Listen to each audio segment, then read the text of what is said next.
learning Quran together.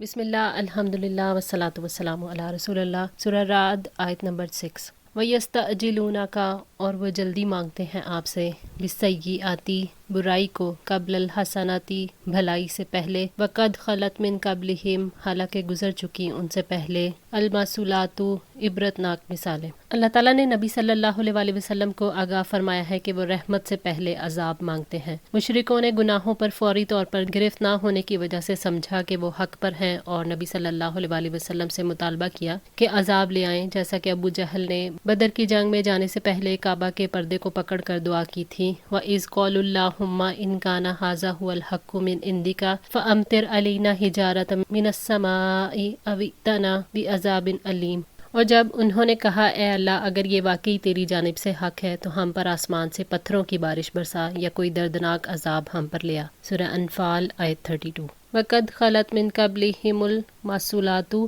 حالانکہ ان سے پہلے بے شک بہت سی عبرتناک سزائیں گزر چکی ہیں، یعنی پچھلی قوموں کے حالات اور عذاب کی مثالیں، جیسے قوم سمود نے مطالبہ کیا تھا۔ سورہ الاعراف آیت 77 میں ہے، اے صالح، اگر تم واقعی رسولوں میں سے ہو تو ہم پر لے آؤ جس کی تم ہمیں دھمکی دیتے ہو۔ وَإِنَّ رَبَّكَ، اور یقیناً آپ کا رب، لَذُو مَغْفِرَةٍ، البتہ بخشش والا ہے، لِلنَّاسِ، لوگوں کے لیے، عَلَىٰ ظُلْمِهِمْ، ان کے ظلم کے باوجود۔ اللہ تعالیٰ کا عفو و درگزر ہے جس کی وجہ سے بندوں پر فوری عذاب نازل نہیں ہوتا۔ بندے شرک کریں، نافرمانی کریں، جرائم کریں، تب بھی وہ انہیں اپنے فضل سے محروم نہیں کرتا۔ اگر وہ توبہ کر لیں تو وہ ان کا ولی ہے جو انہیں اندھیروں سے نکال کر روشنی میں لے آتا ہے، اور اگر وہ توبہ نہ کریں تو وہ ان کا طبیب ہے، انہیں مصیبتوں میں مبتلا کر کے گناہوں سے پاک کر دیتا ہے۔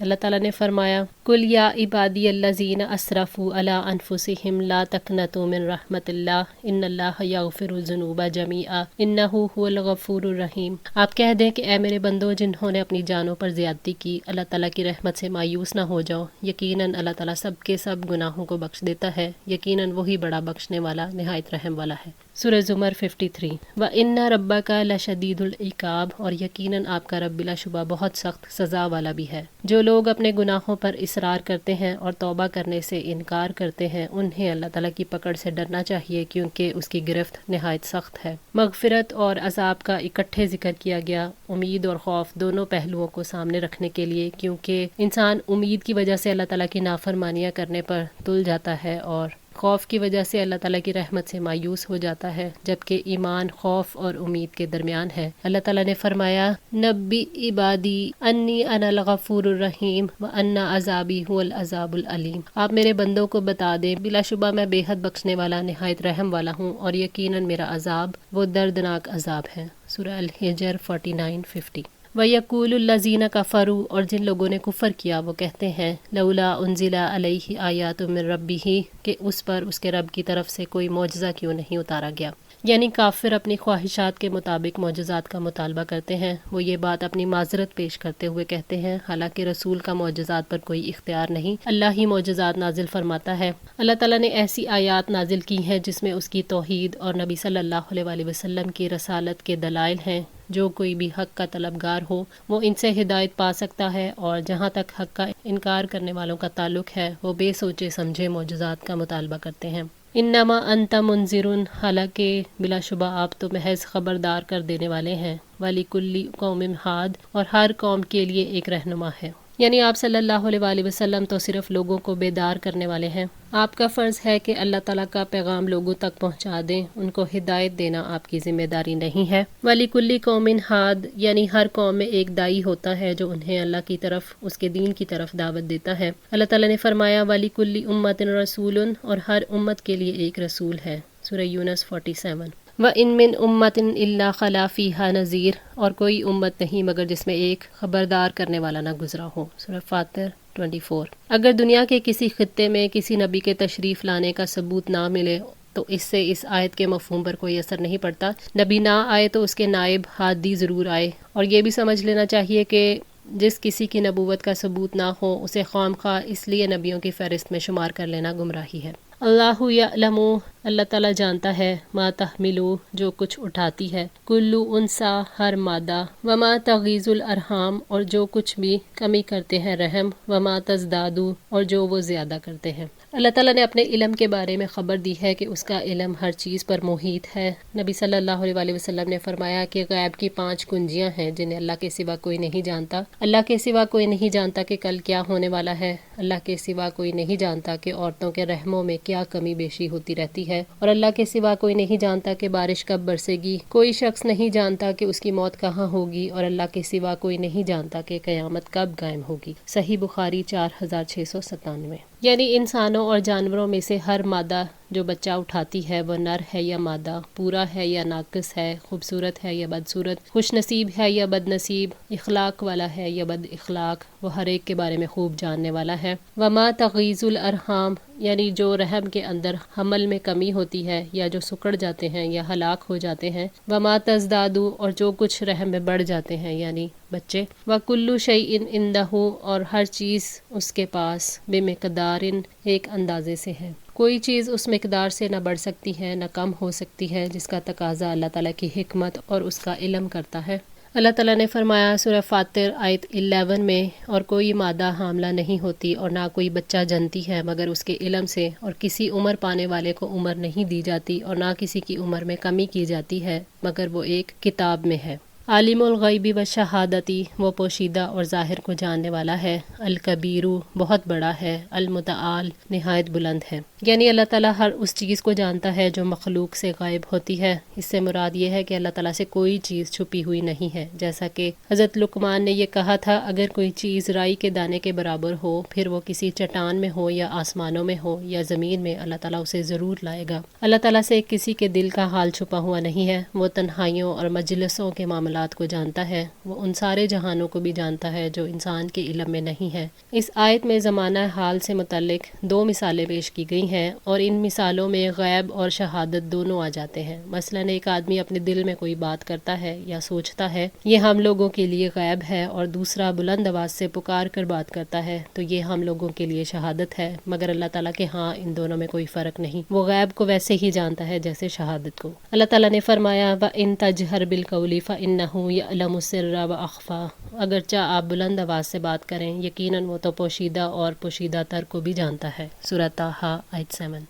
الکبیرو بہت بڑا ہے، اللہ تعالیٰ عظیم الشان ہے، ہر چیز سے بڑا ہے، اس کے مقابلے میں ہر چیز صغیر ہے، اس کے مقابلے میں ہر چیز نقص والی ہے، اسی وجہ سے چھوٹی ہے، جبکہ وہ نقص سے پاک ہے اس لیے کبیر ہے۔ المتعال نہایت بلند ہے، یعنی وہ اپنی ذات، قدرت اور غلبے کے اعتبار سے تمام مخلوق پر بلند ہے۔ سواء منکم برابر ہے تم میں سے، من اسر القول جو چھپا کر بات کرے، ومن جہر بہ اور جو اس کو بلند آواز سے کرے، ومن ہوا مستخف باللیل اور وہ جو رات کو چھپنے والا ہے، وسارب بالنہار اور دن میں چلنے والا ہے۔ اللہ تعالیٰ کے علم میں ہر چیز شامل ہے، اللہ کے لیے برابر ہے کوئی اونچی آواز میں بات کرے یا چھپا کر کرے، کوئی رات کے وقت کسی خفیہ مقام پر ٹھہرے یا دن کے وقت اپنی پناہ گاہ کے اندر رہے۔ السرب اس جگہ کو کہتے ہیں جہاں انسان چھپتا ہے، چاہے یہ جگہ گھر کے اندر ہو، کوئی غار ہو یا کوئی کھو وغیرہ ہو۔ اللہ تعالیٰ نے فرمایا سورہ مجادلہ آیت 7 میں، کیا آپ نے نہیں دیکھا کہ اللہ تعالیٰ یقیناً جانتا ہے جو کچھ آسمانوں میں ہے اور جو زمین میں ہے،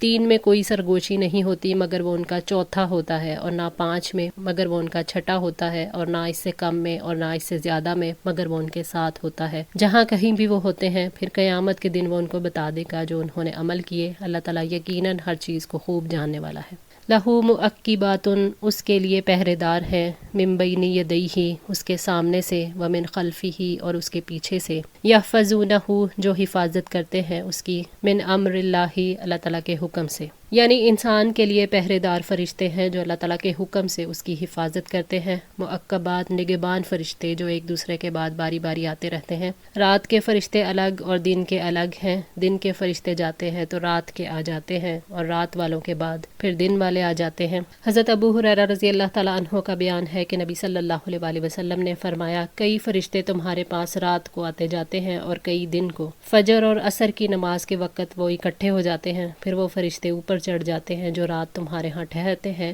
اور ان سے ان کا پروردگار پوچھتا ہے حالانکہ وہ تم کو خوب جانتا ہے کہ تم نے میرے بندوں کو کس حال میں چھوڑا۔ وہ کہتے ہیں جب ہم ان کے پاس سے روانہ ہوئے تو وہ نماز پڑھ رہے تھے، اور جب ان کے پاس پہنچے تو بھی نماز پڑھ رہے تھے۔ ابن خزیمہ نے ایک روایت میں یہ اضافہ کیا ہے کہ انہیں قیامت کے دن بخش دینا۔ صحیح بخاری 7486۔ یہ فرشتے اس کے جسم اور روح کی ہر اس چیز سے حفاظت کرتے ہیں جو اس کو نقصان پہنچانا چاہتی ہے، وہ اس کے اعمال کی حفاظت کرتے ہیں اور ہمیشہ اس کے ساتھ رہتے ہیں۔ بس جیسے اللہ تعالیٰ کے علم نے انسان کا احاطہ کر رکھا ہے، اسی طرح اللہ تعالیٰ نے اپنے بندوں کی حفاظت کے لیے یہ فرشتے بھیج رکھے ہیں، جبکہ انسان کے اعمال اور احوال اللہ تعالیٰ سے اوجھل ہیں، نہ وہ ان میں سے کچھ بھولتا ہے۔ تفسیر سعدی۔ ان اللہ لا یغیر، بے شک اللہ تعالیٰ نہیں بدلتا، ما بقوم، جو کسی قوم میں ہے، حتی یغیروا، یہاں تک کہ وہ بدل دیں، ما بانفسہم، جو ان کے دلوں میں ہے۔ اللہ تعالیٰ عافیت اور نعمت کو آزمائشوں اور عذاب سے نہیں بدلتا، یعنی جب تک وہ ایمان سے کفر، اطاعت سے نافرمانی اور اللہ تعالیٰ کی نعمتوں پر شکر سے ناشکری کی طرف منتقل نہیں ہوتے، تب اس صورت میں اللہ تعالیٰ ان سے اپنی نعمتیں لے لیتا ہے، اور اسی طرح جب بندے اپنی حالت کو بدل لیتے ہیں اور وہ اللہ تعالیٰ کی نافرمانی کو چھوڑ کر اطاعت کا راستہ اختیار کر لیتے ہیں، تو پھر ان کی بدبختی کی حالت کو بھلائی اور خوشی اور رحمت کی حالت میں بدل دیتا ہے۔ اللہ تعالیٰ کسی قوم سے اپنی نعمتوں کو اس وقت تک زائل نہیں کرتا جب تک وہ اپنی حالت بدل نہیں لیتی، یعنی خیر اور اصلاح کی راہ چھوڑ کر گناہ کرنے لگتی ہیں۔ وَإِذَا أَرَادَ اللَّهُ، اور جب اللہ تعالیٰ ارادہ کرتا ہے، بِقَوْمٍ سُوءًا، کسی قوم سے برائی کا، فَلَا مَرَدَّ لَهُ، تو کوئی اس کو مٹانے والا نہیں ہوتا، وَمَا لَهُم مِّن دُونِهِ مِن وَالٍ، اور نہ ہی اس کے سوا ان کے لیے کوئی مددگار ہے۔